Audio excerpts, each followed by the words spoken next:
새벽에 속보로 트럼프 대통령이 다시 한번 목리를 부린다기에 오늘 장 참 걱정했습니다. 어제 코스닥이 불을 뿜으면서 올라가서 오늘 급락세 나올까 걱정했는데 이건 다 기우에 불과하더군요.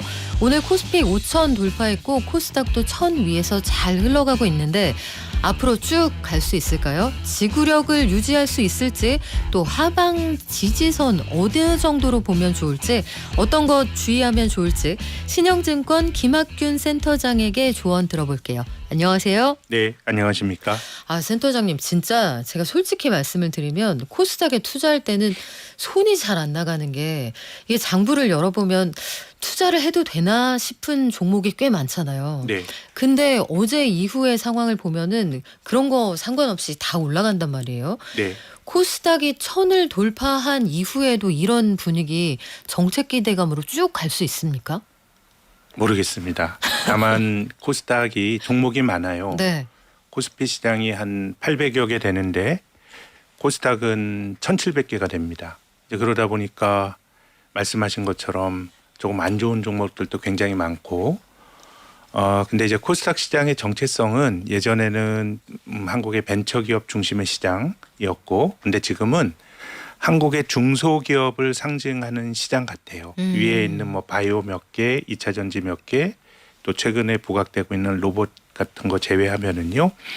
그래서 종목을 다 합쳐도 시가총액이 600조 원이 안 됩니다. 와. 삼성전자 한 종목이 900조 원 넘잖아요. 네. 그렇기 때문에 코스닥 시장은 조그만 자금으로도 상당히 급등락을 할 수가 있어요. 그래서 어저께 같은 경우도 굉장히 개별 종목 움직이듯이 이제 시장이 움직이는 걸 봤는데, 그래서 뭐 코스닥 시장을 상징하는 말이 어떻게 보면 특정 짓는 말이 높은 변동성입니다. 네.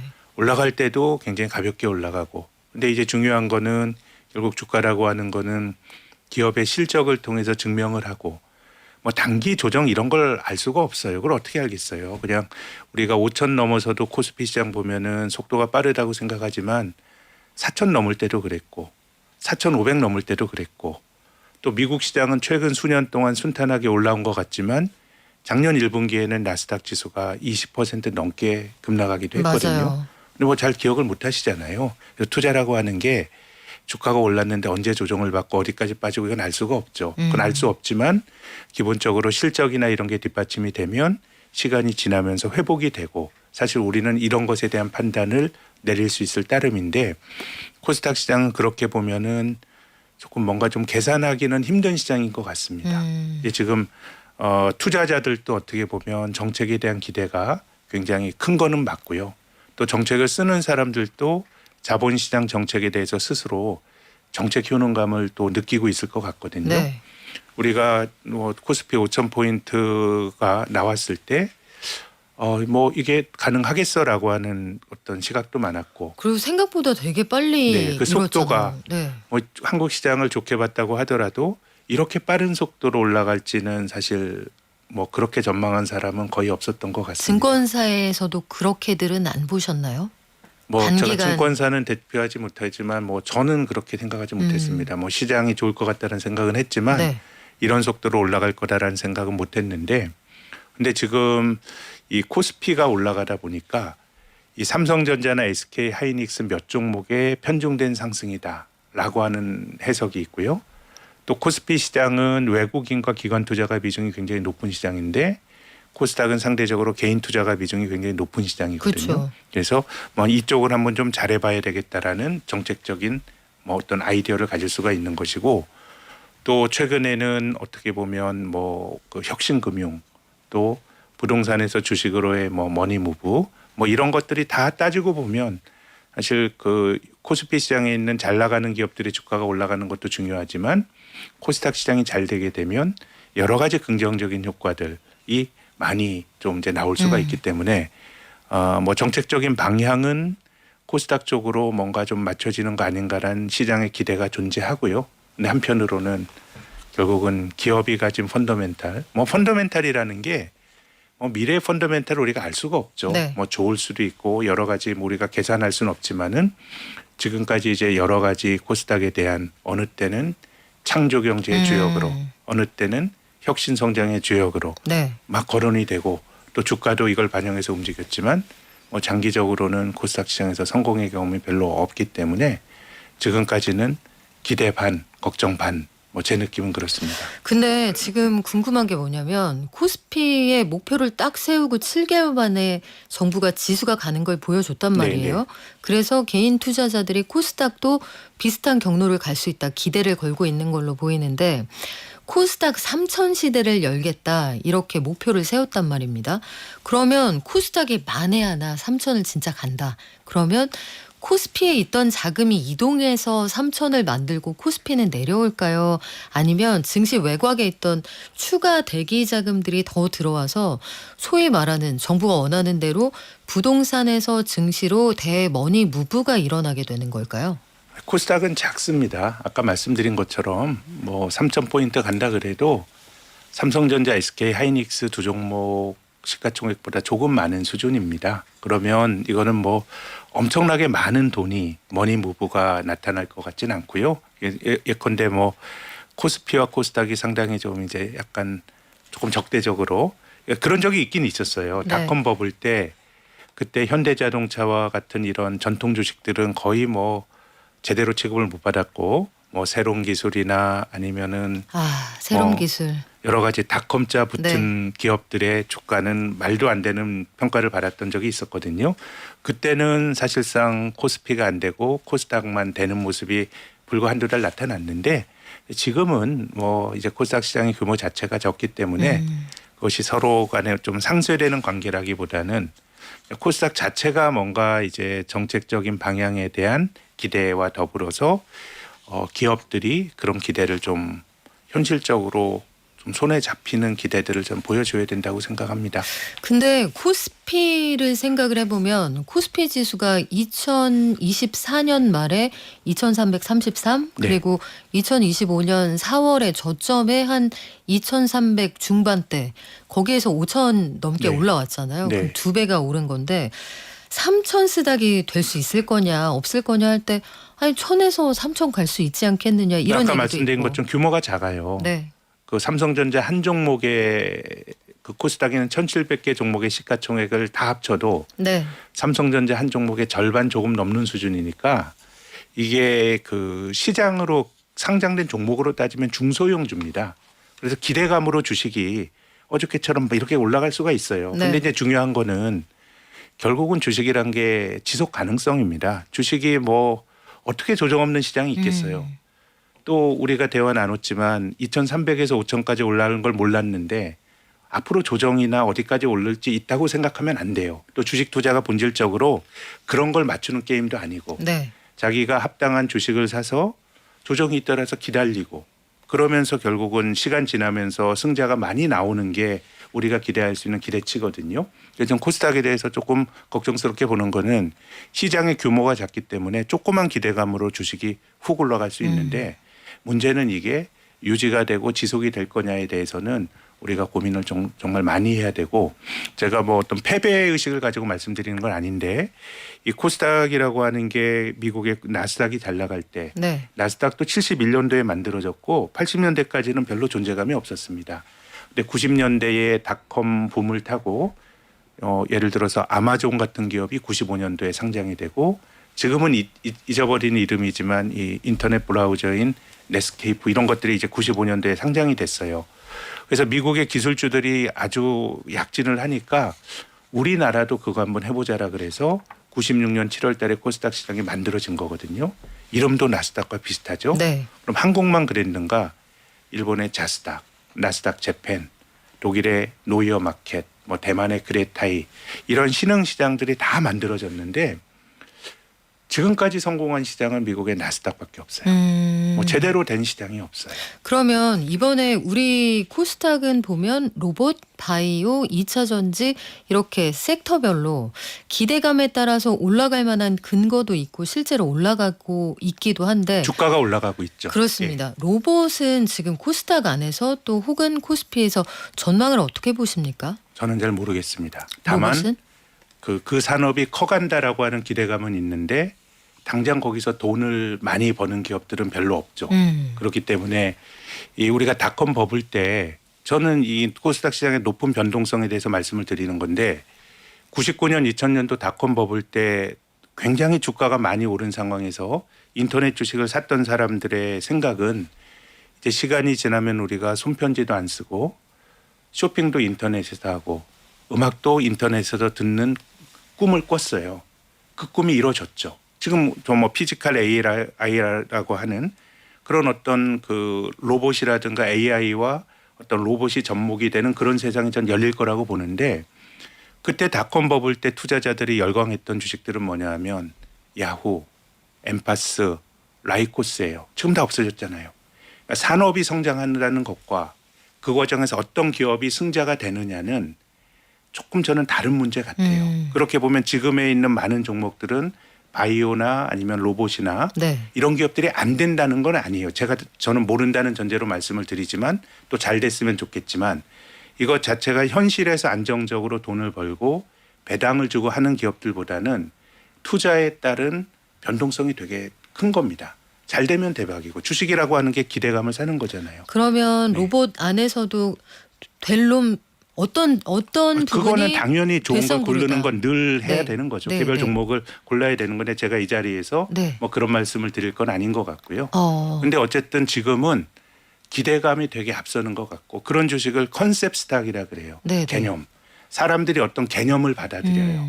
아, 세상이 이렇게 바뀔 거라고 해서 저는 그래서 투자에 정답이 없다고 생각합니다. 예를 지금, 들면요, 예. 센터장님, 저는 어떤 게 궁금하냐면 로봇의 어떤 종목이 될 거다. 이걸 여쭤볼 수는 없죠. 근데 우리가 로봇을 볼 때 우리가 해외에서 몸은 잘 만드는데 이 수족이 아주 디테일한 건 잘 못합니다. 그런 기술이 유망할 거예요. 혹은 아니면 얼굴의 어떤 부분을 만드는 쪽이 앞으로 유망할 거게 그런 거는 거기에 대해서는 가능하지 제가 잘 않을까요? 알지 못합니다. 다만 그래요? 전체적으로 로봇에 있어서는 어떤 디테일한 손의 움직임이라든가 네. 뭐 이런 것들에 대해서 그 애널리스트의 이야기는 굉장히 높은 부가가치를 두는 것 같습니다. 네.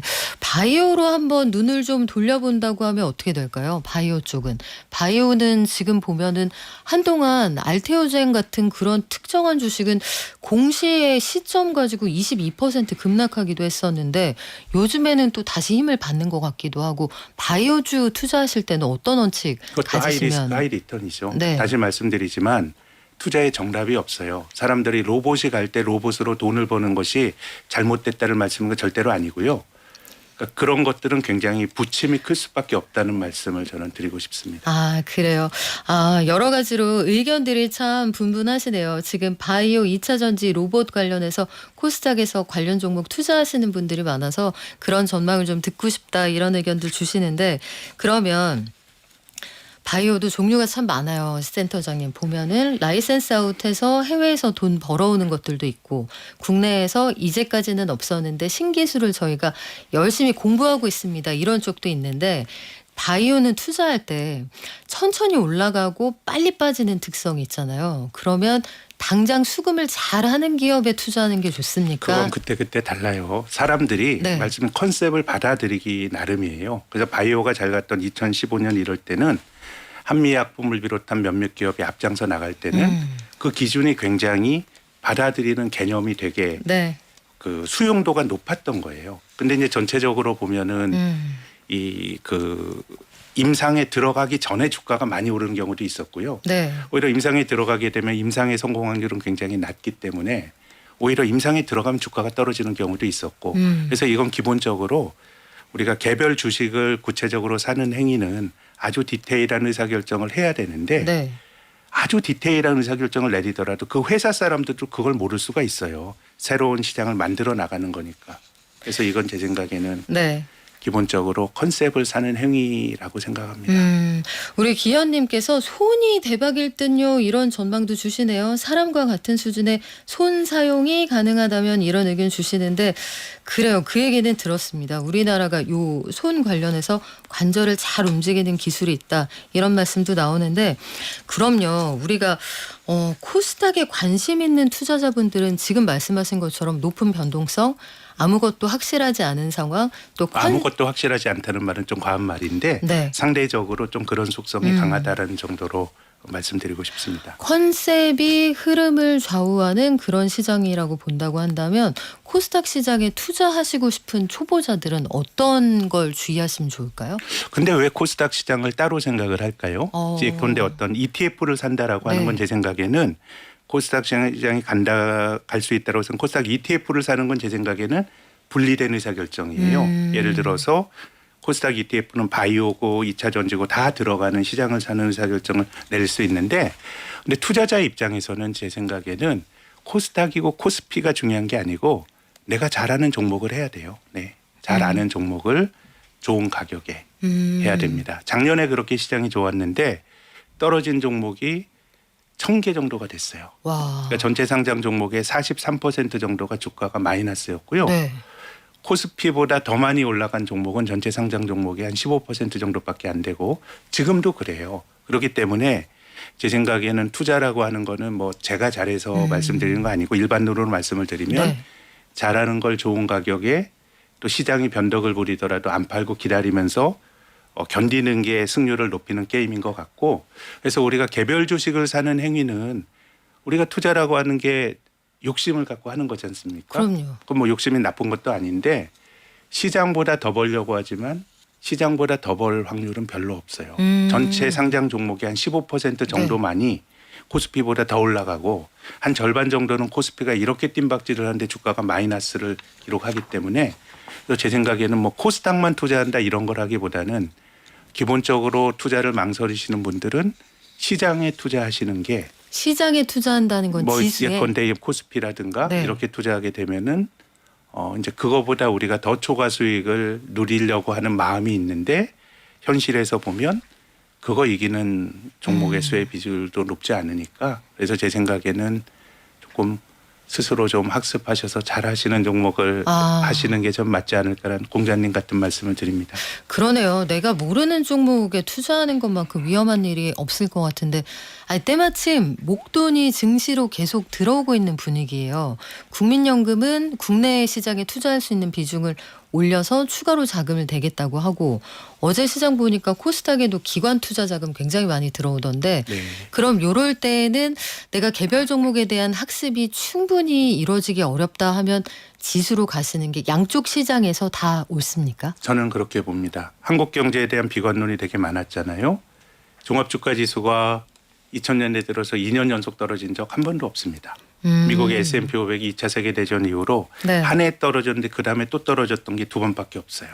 그렇기 때문에 우리는 늘 대박의 꿈을 꾸고 투자를 하고 투자하다 보면 전 그런 행운이 올 수도 있다고 생각하는데 투자가 누구에게나 좋은 거는 제 생각에는 이 시장에 나누어서 적립식으로 하게 되면 저는 그거는 크게 뭐 낭패를 보지는 않는 투자가 아닌가. 그걸 기반으로 하고 또 내가 잘하는 종목이 있으면 또 사보고 뭐 이런 어떤 그 식의 투자가 저는 맞는 방식이 아닌가 생각합니다. 정답은 없지만요. 정답은 없는데 참 시장이 빠르게 올라간다고 늘 하니까 다들 마음이 급하신 것 같아요. 이 마음이 네. 2011년도에 올라갈 때 마음이나 2007년에 올라갈 때 마음이나 뭐 사실 똑같아요. 그럼 우리가 집단적으로 왜 투자에 네. 성공하지 못했는가 생각을 해보면 한번 자신의 투자 행위 너무 비싸게 인기 주식을 쫓아가면서 산 게 아닌지 자기가 사면 좀 올라가는데 어떤 가치라든가 이런 거에 대한 감이 없다 그러면은 팔 수가 없어요. 예. 그렇기 때문에 제 생각에는 투자라고 하는 거는 한두 번 이기는 게임이 중요한 게 아니고 이 시장에서 계속 죽을 때까지 저는 투자하는 거라고 생각해요. 투자를 멈추는 건 망함으로써 끝나요.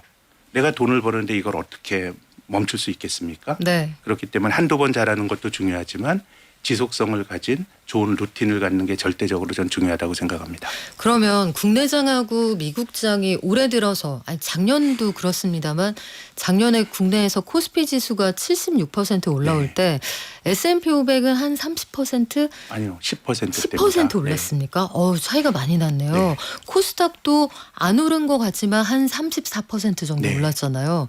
그러면은 이런 추세면 올해도 국내장에 투자하는 게 미국보다 유리하다 이렇게 전망할 수 있습니까? 뭐 저는 그렇게 봅니다만은 이제 뭐 미국 시장이 늘 한국보다 이기는 거 아니에요. 지난 10년은 미국이 좋았지만 2000년대 초반 10년은 한국이 훨씬 좋았고요. 네. 90년대 미국이 좋았고 80년대 미국이 좋았지만 한국은 훨씬 더 좋았고 다 시장의 인기는 돌고 도는 거라고 생각합니다. 그 환율 문제는 어떻게 보세요, 센터장님? 환율은 정부도 여러 가지로 개입을 했고 미국, 일본이 공조해서 개입을 하기도 네. 했는데 어제는 그래서 환율이 한 20원 뚝 떨어졌거든요. 네. 1,440원대까지 갔다가 오늘은 한 10원 올라서 개장을 했잖아요. 네. 이렇게 급등락하는 이런 흐름이 계속 이어질까요?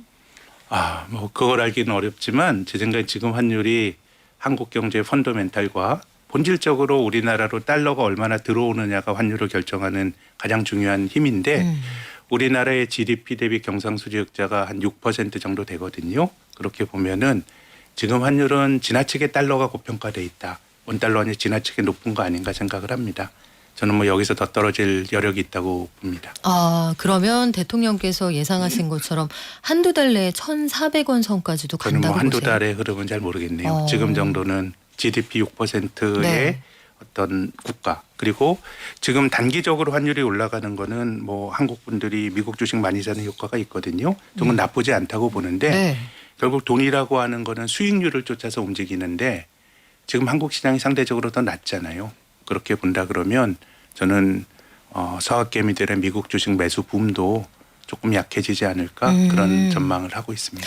그래요. 그럼 환율 떨어지고 국내에서 정책적으로 밀어주고 그러면 외국인 투자자들도 상대적으로 국내에 들어와서 투자하기에 좋은 환경이 앞으로 조금 더 조성될 수 있겠네요. 환율만 놓고 보면 또 그런 여건이지 않을까 저는 그렇게 봅니다. 그럼 끝으로 고질문으로 마무리를 하겠습니다. 정부에서 MSCI 선진국 지수 편입 요 굉장히 긍정적으로 기대하고 있는데 실제로 가시권에 들어왔다 우리 기대 저는 뭐 좀- 거기에 대해서 뭐 우리가 열등감을 가질 필요 없다고 봅니다. 네. 외국인이 이미 37% 가지고 있고 또 그거 들어가기 위해서는 외환 시장에 대해서 MSCI가 요구하는 네. 개방 같은 걸 좀 많이 해줘야 되는데 전 득실을 따져야 되고 전 그거 없이도 뭐 주식이 돈에 꼬리표가 달린 게 아닌데 이미 외국인이 많이 네. 선호하는 시장이라고 봅니다.